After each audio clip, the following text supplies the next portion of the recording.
Renato, boa tarde. Tudo bem? É um prazer estar com o microfone fechado. Aquela história, né? Quase 2 anos de pandemia e a gente repete os erros Exatamente. do live todo dia. Lula, super obrigado pelo convite, é um prazer enorme estar aqui com vocês. Tranquilo. Renato, é um prazer ter você conosco aqui. O Renato é o diretor executivo, mas um dos criadores do Instituto Locomotiva, não é, Renato? Né? O Instituto é talvez o que tenha o maior número de pesquisas e seguramente é o que tem o maior foco sobre as periferias brasileiras, as comunidades, as favelas. E, Renato, hoje saiu um estudo mostrando que nos 10 anos compreendidos entre 2009 e 2019, o número de favelas, né, aumentou no Brasil de 6.329 para 13.151. Mas, mais espantoso que isso, 9%, ou 20 milhões de brasileiros, neste momento, passam pelo menos 24 horas sem comer.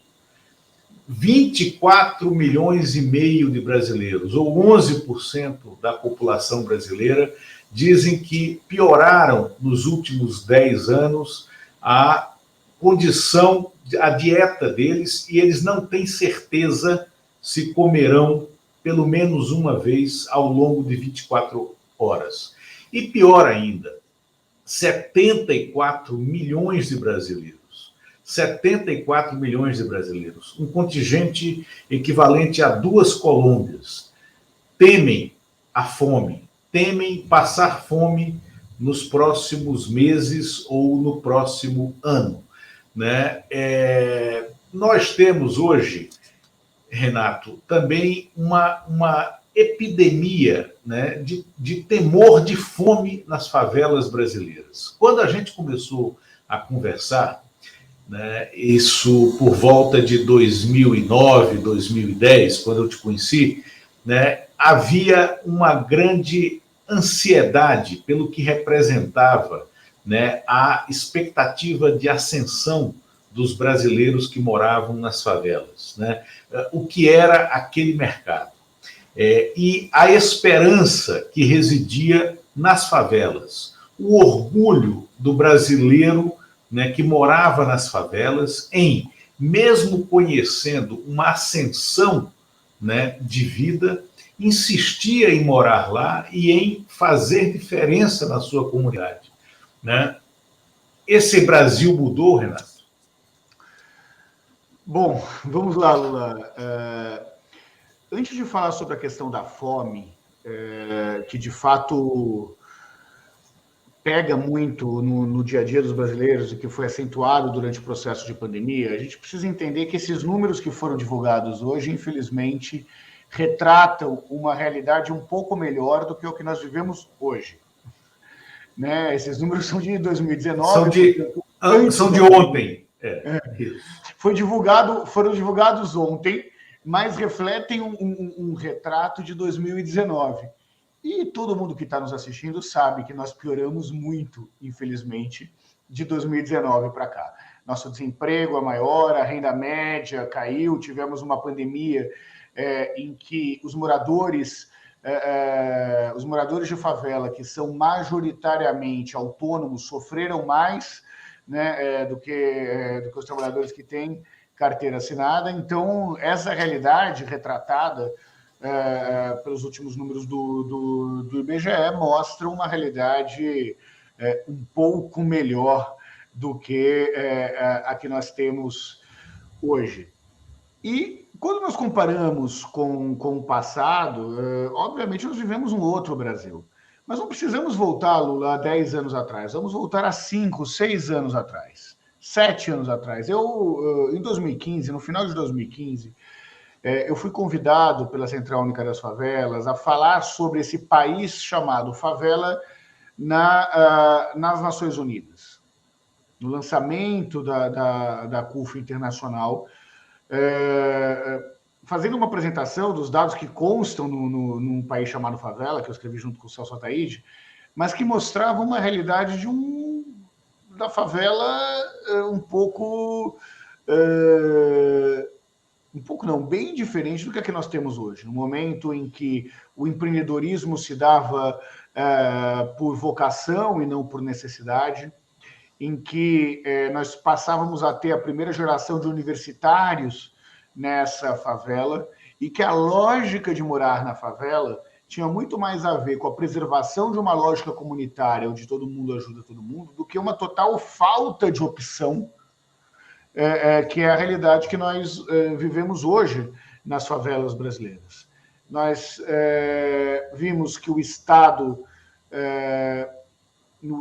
a presença do Estado nessas favelas é muito aquém do que é o desejado pelos moradores. Aliás, é uma provocação aos meus amigos que defendem o Estado mínimo.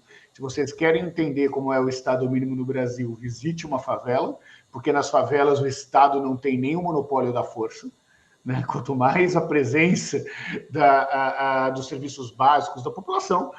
E essa realidade, infelizmente, só cresceu nas comunidades brasileiras, assim como cresceu um número de brasileiros que efetivamente moram no que o IBGE chama de aglomerado subnormal. Isso. Você, o teu parceiro naquele momento, naquele estudo, que virou um amigo seu, né, o Celso Ataíde, que foi laureado agora esse ano como empreendedor social pela Folha de São Paulo e Fundação Schwab, né? O Celso Ataíde, que liderou o processo, né? Hoje continua ligado à CUFA, Central Única das Favelas, mas liderou o processo de implantação da CUFA, né? de nacionalização da Central Única das Favelas, né? Você viveu um tempo também em comunidades, né, Renato? Agora, a renda domiciliar, por essa pesquisa que foi divulgada ontem do IBGE, isso me espantou profundamente. A renda domiciliar, em 2014, a renda média domiciliar nas comunidades era de R$ 249. Em 2019, ela caiu para R$ 172. Seguramente houve uma mudança nessa renda média, com o auxílio de R$ 600, que vigorou em 2020, mas, neste momento, uma queda brutal dessa renda associada à inflação dos alimentos, que chega a 64%, né, em itens da cesta básica. Renato, quem mora hoje nas favelas luta para sobreviver ou conserva a esperança de empreender e de mudar de vida? Também a questão, você tratou aí do ensino universitário.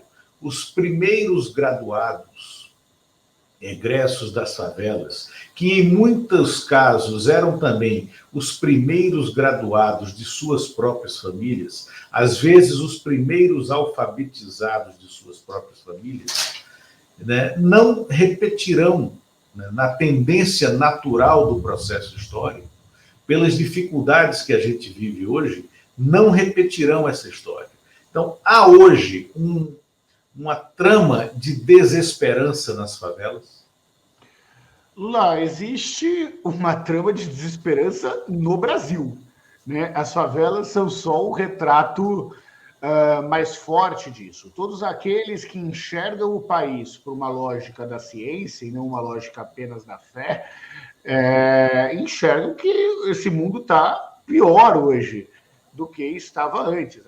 Essa história contada pelo ministro da Fazenda de que a economia está bombando, me parece muito um post que eu vi de alguns amigos meus na internet, falando que, olha, os ingressos do Rock in Rio se esgotaram numa velocidade enorme, cadê a crise?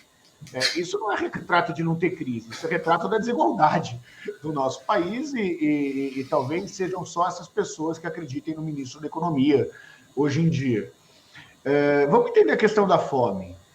Primeiro que a sensação térmica da inflação é maior do que os números oficiais, porque a sensação térmica, que é a percepção que a população tem sobre a inflação, se dá pelos produtos de receita recorrente, de custos recorrentes, que é a luz, que é o bujão de gás, que é a gasolina, e que são os principais elementos no supermercado, e todos eles cresceram muito mais do que 10%.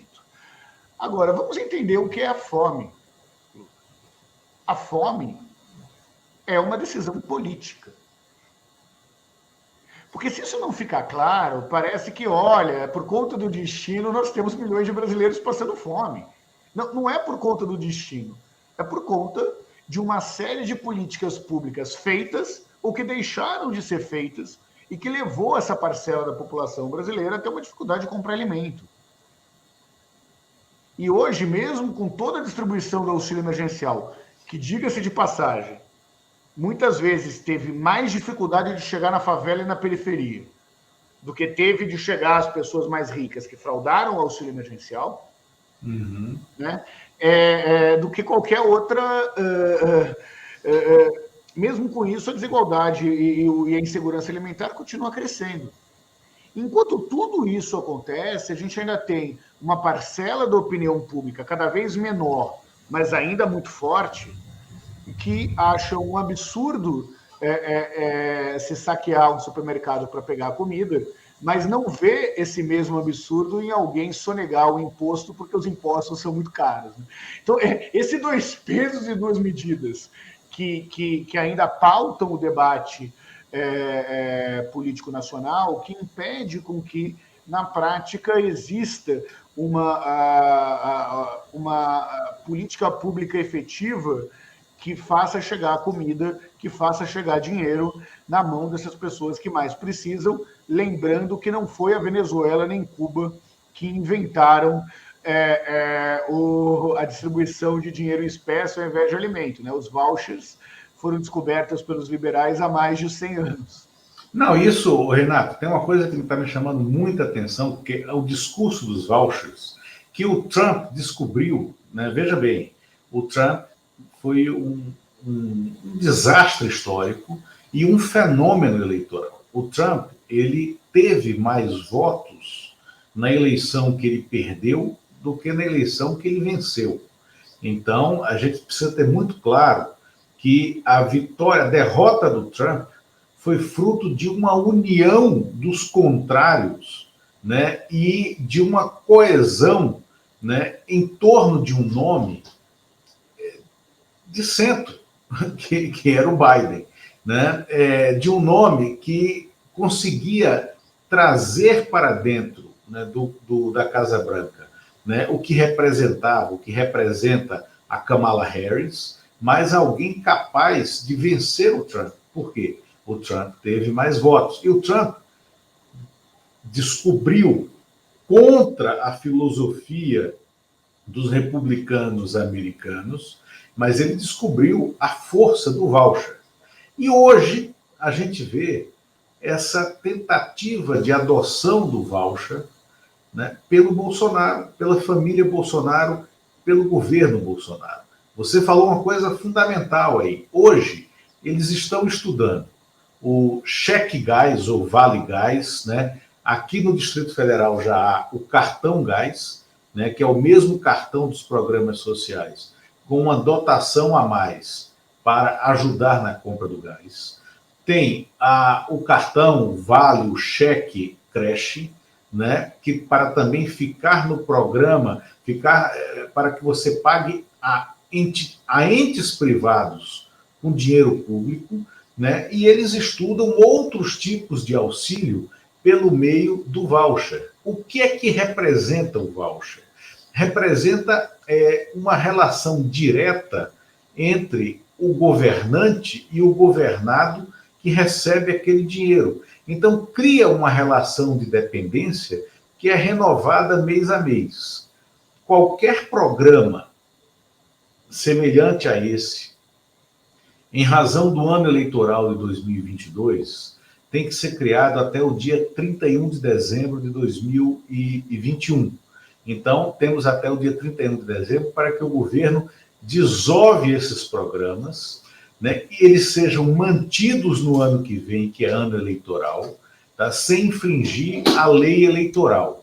Né? Você acha que a força política de programas como esse, que o governo vai querer criar agora, né, nas vésperas da eleição, pode mudar alguma história política? Olha, eu sou. Vamos lá. Começar pelos vouchers dos programas eleitorais. Eu sou um daqueles, e talvez eu tome muita porrada agora no site, mas que defende parcerias público-privadas. A dona Maria não está nem aí para o tamanho do Estado, se ele é grande ou pequeno. Ele quer que o Estado funcione.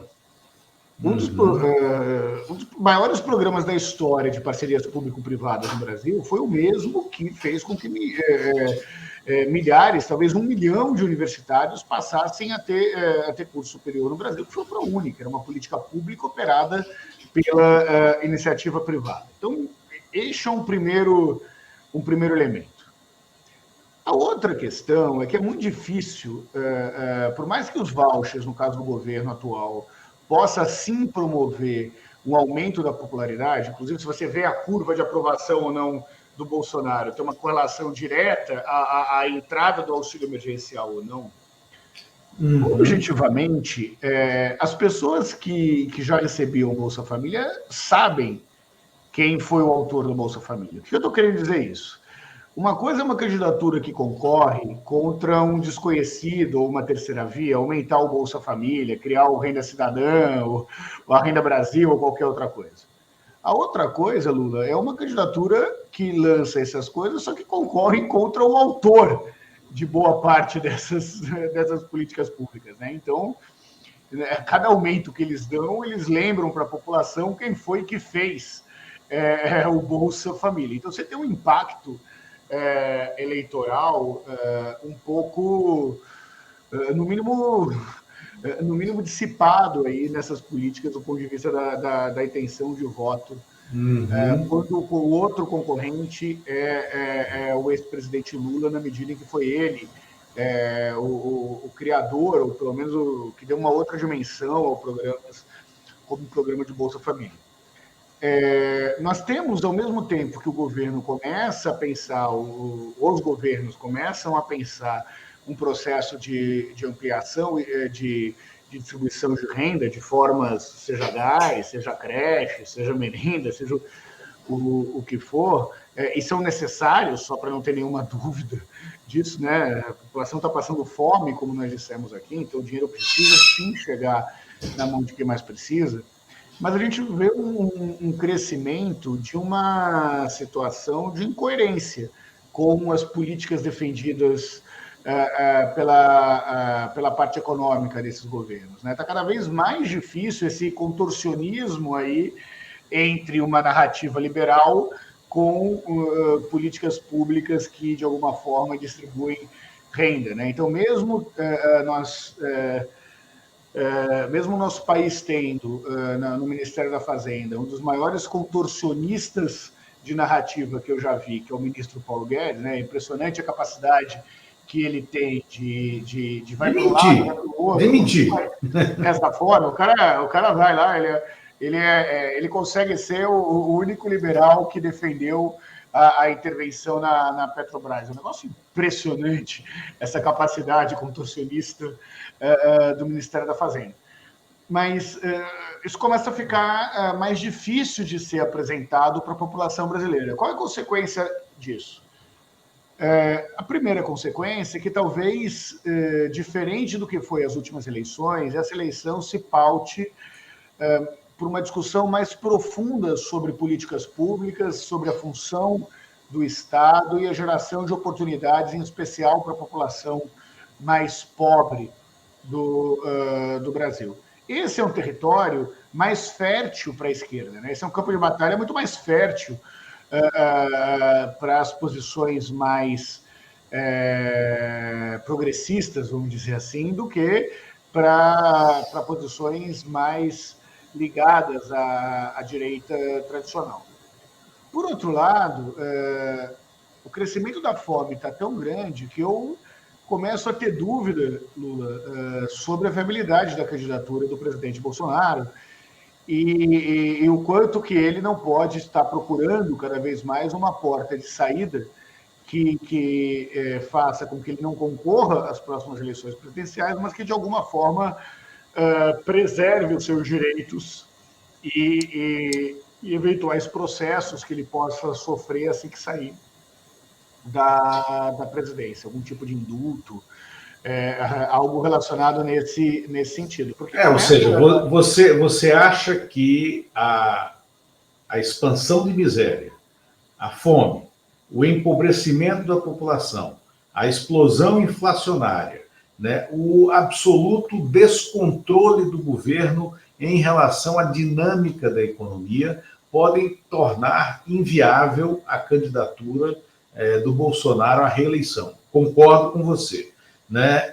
E que Bolsonaro pode, na verdade, uma coisa que eu venho falando aqui, é que a renúncia do Bolsonaro não é necessariamente a renúncia ao mandato, mas é a renúncia à reeleição. Porque a reeleição, nos estados avançados republicanos, onde ela existe como instituto, ela é, na verdade, a confirmação para mais 4 anos de um mandato que, em tese, né, é de 8 anos.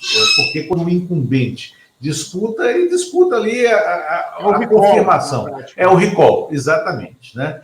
Mas ele pode renunciar a esse direito, colocando algumas condicionantes na mesa, que é o que você está falando, que é o indulto a crimes cometidos ou algum tipo de indulto, né, que a gente não tem, como o Estado americano tem, e como foi feito com o Nixon, que cometeu crimes, e o Gerald Ford, né, perdoou aqueles crimes cometidos pelo Nixon, e por isso ele não foi preso depois de renunciar, logo depois, aliás, de ter sido reeleito. Né? O Nixon foi reeleito, né? Já existia o caso Watergate, e ele renuncia no início do segundo mandato, né? E é indultado pelo seu sucessor, que era o seu vice, né? O Gerald Ford. Aqui a gente não tem esse instituto do indulto. Né? O Brasil não prevê esse poder ao presidente da República. Né? Mas você está dizendo uma coisa muito, muito relevante ouvir de você, que está com um pulso na periferia. Esse desgaste do Bolsonaro, né, em razão, né, do desgaste econômico, da desesperança, ele já oxidou a popularidade do Bolsonaro. Você acha isso? O que a gente tem visto nas nossas pesquisas é uma consolidação do antibolsonarismo em torno de 2/3 da população brasileira, pelo menos. Uma consolidação de que as pessoas votam em qualquer um, menos nele. Né? Nós estamos falando de 60%, 65% da população brasileira que tem o antibolsonarismo muito forte, que de alguma forma é um número muito próximo do que foi o antipetismo em outros momentos. Tá? Então, você tem aí, desde a saída do Lula, uma redução dos votos do Partido dos Trabalhadores, né? Na verdade, da eleição da Dilma, que foi a saída do Lula, para a reeleição da presidente Dilma, uma redução nisso, porque foi se consolidando um voto antipetista. O Bolsonaro conseguiu fazer o que demorou mais de uma década para se consolidar o antipetismo naquele momento, como um antibolsonarismo muito, muito grande. Isso inviabiliza efetivamente a eleição do presidente Bolsonaro. Eu acredito que ele vai buscar uma saída, porque ele tem o perfil do valentão da escola. O valentão da escola, quando sabe que não tem muita chance de ganhar, procura uma saída aí para esse processo. Agora, isso não significa, Lula, que uma terceira via está dada. O que existe é uma possibilidade de segunda via.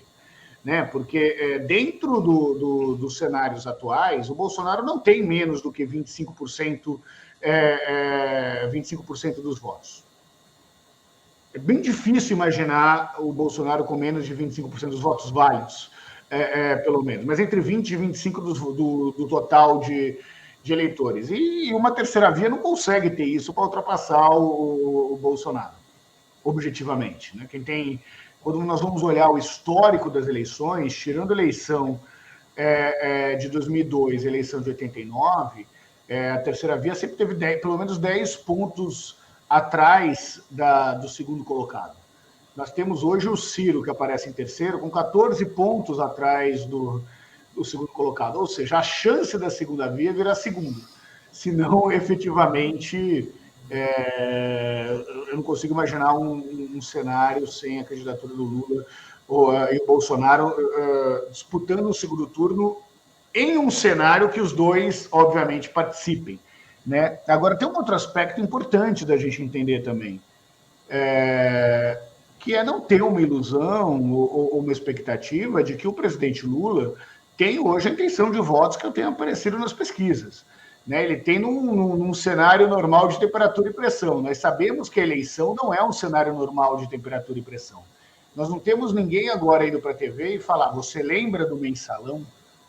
Uhum. Né? Nós não temos um contramovimento do PT nos moldes que nós já tivemos no outro momento. Renato, você está dizendo que o Lula não é favorito? De jeito nenhum. Eu sou um cara que acredita que 1 mais 1 é igual a 2, que a Terra é redonda e que a vacina salva. Eu sei ler pesquisa.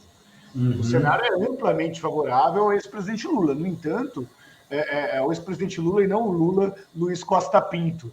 Aqui nós estamos conversando. O que a gente...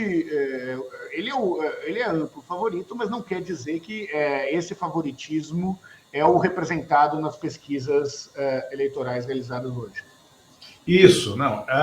Mas a questão aí também, o que se coloca, se o adversário for o Bolsonaro até o fim, e eu concordo com você, não vejo esse cenário, tá? O Bolsonaro, primeiro, venceu uma eleição onde ele era só pedra, ele não era vidraça. Uhum. Ele não foi submetido, né, à divergência em relação às imbecilidades que ele fala. Né? Mas agora, como governo, ele vai ser atacado.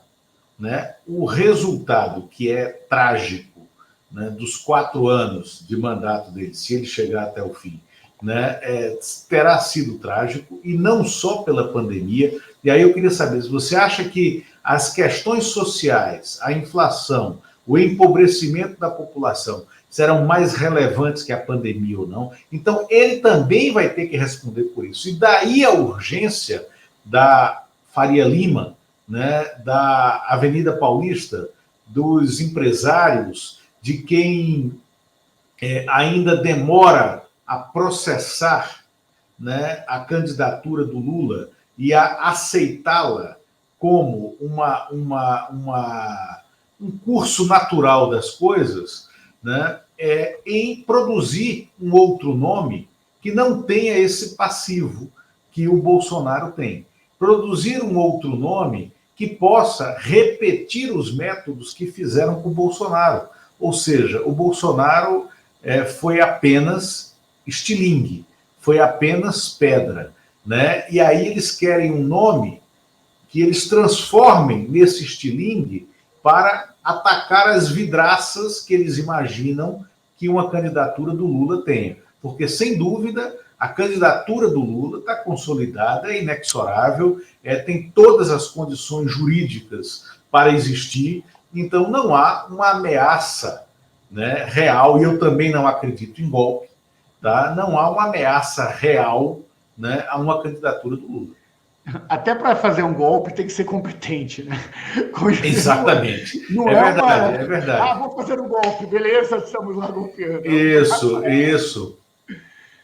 Que tem uma questão, Lula, assim, primeiro vamos diferenciar o que é o mercado. Daí eu já falo sobre a possibilidade de terceira via, esse voto que não é nem Lula nem Bolsonaro. As pessoas tendem a achar que o trader e o PIB são a mesma coisa e chamam todo mundo de mercado. O trader, o cara que está operando na bolsa, esse cara, ele tem muito mais um pensamento de manada do que qualquer outra coisa. O PIB já não quer mais o Bolsonaro, porque acredita que ele é o entrave para o crescimento econômico do país, para trazer investimentos externos, que a postura que ele tem com relação ao meio ambiente é uma postura que afasta investidores e fundos soberanos internacionais, que a instabilidade política causada pelo governo aumenta o custo do Brasil. Então, até o PIB já não está mais querendo alternativa Bolsonaro, e digo mais, por mais que ainda resista, que tem uma série de restrições com relação à candidatura a Lula, justas ou não, eu não queria entrar nesse mérito, mas eles confiam mais no Lula do que confiam no Bolsonaro. Sim. Nessa situação. Porque, e aí o Delfim já falou isso, o Maílson já falou isso. Veja bem, nomes que remetem a esse senso comum da centro-direita brasileira. Não, total. Assim, existe um princípio que é do jogo político no melhor sentido do termo, que é quem se cumpre acordo e quem não cumpre acordo. Quem é confiável e quem não é confiável. A política é a arte da composição. É isso que difere uma democracia de um sistema totalitário. E quando você vai compor, você negocia. É do jogo isso. Como é um negócio? Só para as pessoas, não tem negociar, não tem nada a ver com negociar, tem a ver com negociar posições. Como é uma relação dentro da família, que você tem que conversar com o filho aqui, articular com o cunhado ali, conversar com a política com P maiúsculo é a arte da composição. E o ex-presidente Lula faz isso de uma forma muito melhor do que o futuro ex-presidente Bolsonaro. Então, o PIB sabe disso. Pode não gostar, pode procurar uma terceira via, mas sabe disso. A outra questão é qual é a terceira via pela lógica não da oferta, mas pela lógica da demanda. As pessoas tendem a achar que, em geral, quem não vota no Lula nem no Bolsonaro tem um pensamento homogêneo. Isso é uma mentira. A terceira via do Ciro não é a terceira via do Moro. O eleitor do Moro não é o eleitor do Ciro. Que não é o eleitor do Dória. Nós estamos objetivamente falando de eleitores com demandas muito diferentes, com visões de Estado muito diferentes, muitas vezes com visão de costumes diferentes. Então não é porque ele não se empolga com a candidatura do Lula, ou não se empolga com a candidatura do Moro, do Bolsonaro, que essa terceira via vai conseguir ter mais votos do que o necessário para superar o Bolsonaro num cenário em que ele de fato concorra. Obviamente que se o Bolsonaro não concorrer, o jogo é outro. Agora, se o Bolsonaro não concorrer, existe um espaço para a direita. Existe. Será mesmo que existe? Ou você consegue imaginar bolsonaristas votando e fazendo campanha para o Dória? Mesmo para o Moro, que saiu das formas que saíram? Então não é trivial essa discussão sobre terceira via ou sobre quem herdaria um espólio de uma não candidatura do presidente Bolsonaro. Ô, Renato, antes da gente encerrar, ótimo você ter entrado aqui. Já que você entrou nesse tópico, eu vou me desdizer em relação a uma promessa que eu fiz ontem, quando comentei a fala do Ciro Gomes. Eu disse que não iria, durante algum tempo, comentar o Ciro Gomes, porque ele estava querendo criar um fato político para entrar dentro dele e se beneficiar da repercussão, e é exatamente isso que ele fez, tanto que ele hoje voltou às redes, para aproveitar o burburinho que ele criou com aquela fala de ontem para o podcast do Estadão. E eu quero te ouvir sobre isso que eu vou falar, porque eu consolidei uma análise sobre a estratégia do Ciro. Antes, eu quero agradecer a Maria Palma Wolff, que mandou aqui um super sticker. Obrigado, Quem está entrando e se inscrevendo no canal, obrigado. Curtam, compartilhem, se inscrevam no nosso canal aqui no YouTube. Mas, voltando à questão do Ciro, e eu vou me penitenciar por ter dito ontem que não iria mais comentar. Renato, para mim está muito claro que o Ciro quer, ele tem exatamente essa leitura que você fez, que um candidato de direita, num cenário sem Bolsonaro, dificilmente, sobretudo sendo o Dória ou o Sérgio Moro, porque todos dois brigaram com o Bolsonaro, que apoiaram em 2018, e tiveram contra si a ira insana do Bolsonaro e do bolsonarismo. Na leitura do Ciro, esses candidatos, Dória ou Moro, num cenário em que só existiria eles na contraposição ao Lula, né, eles perderiam muito mais facilmente do que ele, Ciro Gomes. E aí o Ciro quer herdar o bolsonarismo para ele, o bolsonarismo que quer alguém que fale duro contra tudo e contra todos, e por isso o Ciro recrudesceu essa sua postura, né, de doido na frigideira, né, falando contra tudo e contra todos, dessa forma como ele fala. Ele acha que ele pode trazer um pedaço da esquerda que não suporta o Lula por motivos variados ou que não operou na frequência política do PT e do petismo quando eles foram ao governo, né? Agora, ele vai buscar um vice, né, pragmático na direita. E eu vejo que esse vice não é como o zum em torno do Datena, que, aliás, hoje o Datena anunciou que vai parar, né, os programas que faz na Bandeirantes e para se dedicar à carreira política. Não ficou claro o que é que ele vai fazer. Eu não vejo o Datena como candidato a vice do Ciro, né? Mas o Ciro está buscando um candidato que se filie a esse novo partido, esse União Brasil, a união do DEM com o PSL, por causa do fundo partidário e por causa do tempo de TV, para vice. De preferência militar, de preferência o Santos Cruz, pode até ser o Mourão, que renunciaria a ser vice do Bolsonaro, e isso é possível legalmente, para ser vice do Ciro, ou qualquer outro milico. Mas o Santos Cruz caberia nesse figurino. O Ciro busca isso. E ter o Datena, aí sim, como candidato ao governo de São Paulo, ou pelo PDT ou pelo União Brasil. Rapidinho, você... Bom, agora acabo de receber uma informação que o Datena disse que não anunciou, né, que é mentira que ele tenha anunciado, que vai sair já, né, dos programas da Bandeirantes, mas também não nega que pode deixar a TV, né, perto das eleições, como qualquer trabalhador brasileiro. Ok, a premissa, né, de que seria de imediato, ele negou, mas não o fato de que ele tem negociado com o Ciro, tá? E aí ele pode ser candidato a governador de São Paulo dentro dessa aliança. Você acha isso possível? Como você vê esse cenário que eu tracei aqui? Vamos lá.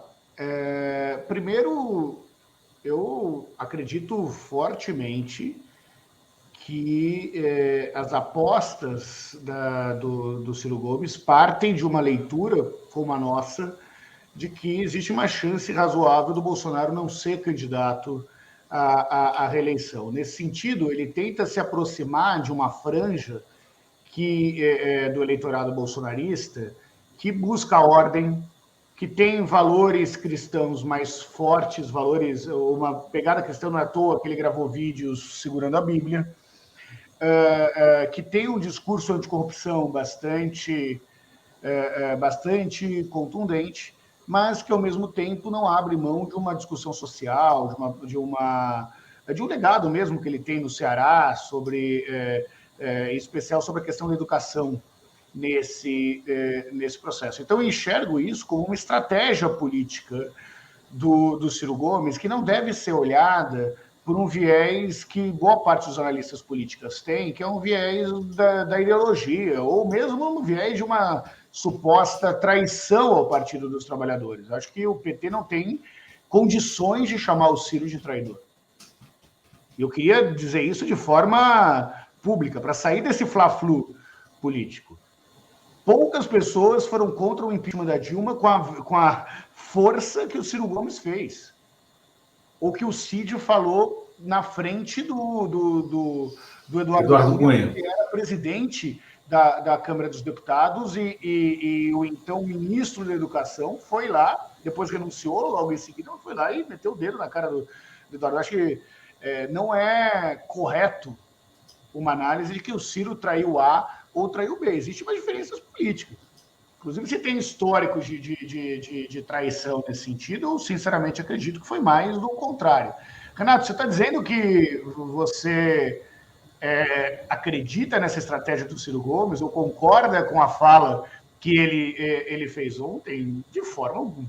Não, mas você está dizendo que é uma estratégia. Eu estou dizendo que é uma estratégia. Olhando do ponto de vista frio de alguém que tenta analisar a sociedade pela lógica da demanda e pela demanda enxergar quais são as ações dos agentes políticos, isso é claramente uma estratégia que não é uma estratégia diferente da Carta aos Brasileiros que o Lula fez em 2002, que começou um caminho, que abriu um caminho para a sua eleição à presidência da República. Tá? Então, eu não estou fazendo juízo de valor sobre é certo ou errado, eu estou fazendo uma análise de pensando no cenário eleitoral que vai se construindo, de quem ele efetivamente poderá herdar votos nesse sentido. Perfeito. Renato Meirelles, né, te agradeço profundamente, né, você do Instituto Locomotiva, né, está aqui com a porta aberta, né, para o canal da Fórum, para a revista Fórum, né, e queremos receber de vocês, né, os novos estudos, as novas pesquisas do Instituto Locomotiva, que é quem melhor escuta as periferias das grandes cidades e tem o pulso, sabe tirar o pulso correto desse Brasil que pulsa lá. Obrigado, Renato. Valeu, Lula, obrigado aos assinantes e espectadores da Fórum. É sempre um prazer estar aqui com vocês. Até a próxima. Obrigado, até logo.